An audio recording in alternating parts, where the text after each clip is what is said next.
Hello বন্ধুরা, আসসালামু আলাইকুম। কেমন আছেন আপনারা সবাই? আশা করি সবাই ভালো আছেন। ফিরে আসলাম সুমি কুকিং ব্লগসে। আমি সুমি। তো নিয়ে আসলাম আপনাদের সাথে শেয়ার করব মচমচে বেগুনি ভাজা, বালিশ বেগুনি ভাজা, ইফতারের আইটেম। তো চলুন এই বেগুনি ভাজার জন্য আমি কী কী উপকরণ নিয়েছি তাই শেয়ার করব। তো চলুন বেগুনি ভাজার জন্য এখানে আমি একটি বেগুন এরকম করে কেটে নিয়েছি। আজকে আমি আপনাদের সাথে শেয়ার করব বালিশ বেগুনি, যার কারণে আমি এভাবে কেটে নিয়েছি বেগুনগুলো। তো এখন আমি বেসন গোলাবো। এখন এখানে একটা মিক্সিং বোল নিয়ে নিচ্ছি।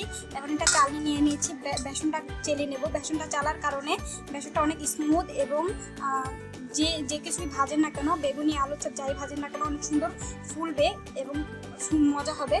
তো এখন আমি এখানে 2 কাপ বেসন নিয়ে নিচ্ছি। মেজারমেন্ট কাপের 2 কাপ বেসন নিয়ে চেলে নিচ্ছি।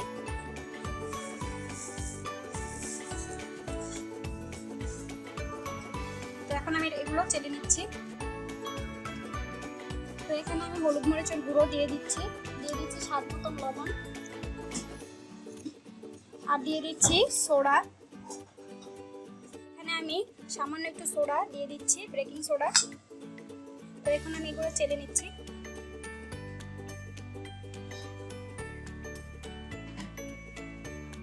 তো দেখুন বেসনগুলো চালানো হয়ে গেছে। এখন আমি এগুলোতে হাত দিয়ে মিক্স করে নিচ্ছি। অল্প অল্প করে পানি দিয়ে ভালো একটা খামির তৈরি করে নিতে হবে। পারফেক্ট খামির, নর্মাল তাপমাত্রা পানি করে নিতে হবে। আমি এই কাজটা হাত দিয়ে করতেছি, আপনারা চাইলে উইস্ক দিয়ে করতে পারেন। তো দেখুন আমার প্রায় গোলানো হয়ে গেছে। আমি আপনাদেরকে একটু দেখিয়ে দিচ্ছি। বেসনটা আমার গোলানো হয়ে গেছে। তো বেসনটা পারফেক্ট হয়েছে কিনা সেটাই আপনাদের দেখাবো। তো একটা আঙুল এভাবে লাগাবেন, দেখবেন লেগে আছে, পড়ছে না। তো বুঝবেন আপনার বেসনটা গোলানো পারফেক্ট হয়েছে। তো এখন আমি বেগুনিগুলো ভেজে নেব। জন্য আমি চুলায় পর্যাপ্ত পরিমাণে তেল দিয়ে দিয়েছি। এখন আমি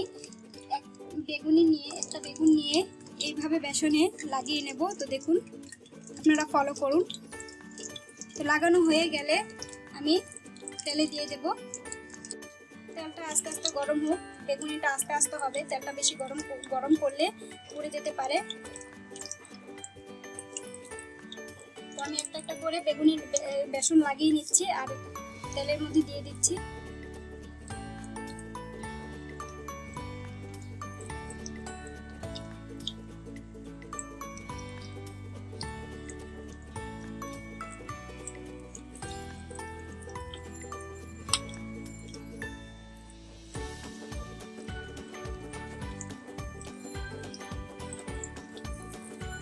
তো আমি অল্প অল্প করে ভেজে নিচ্ছি। আমার দেওয়া হয়ে গেছে। তো বেগুনিগুলো একটু উল্টিয়ে নিচ্ছি আমি।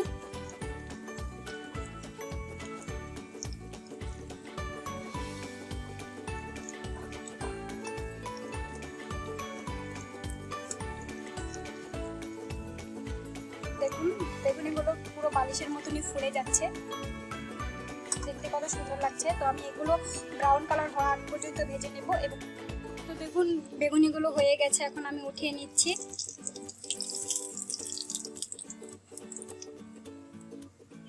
তো আমি আবারও বাকিগুলো একটা করে দিয়ে দিচ্ছি বেসন লাগিয়ে। তো আমি একইভাবে সবগুলো ভেজে নেব।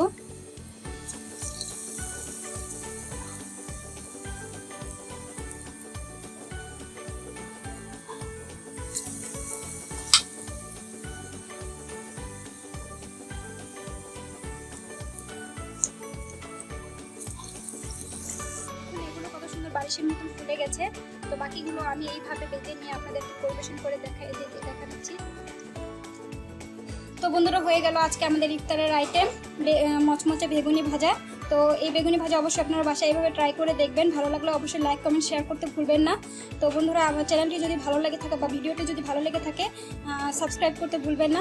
যারা আমার ভিডিওটি সাবস্ক্রাইব করেছেন তাদেরকে অসংখ্য ধন্যবাদ। যারা করেননি তারা করে নেবেন প্লিজ। তো বাই বাই।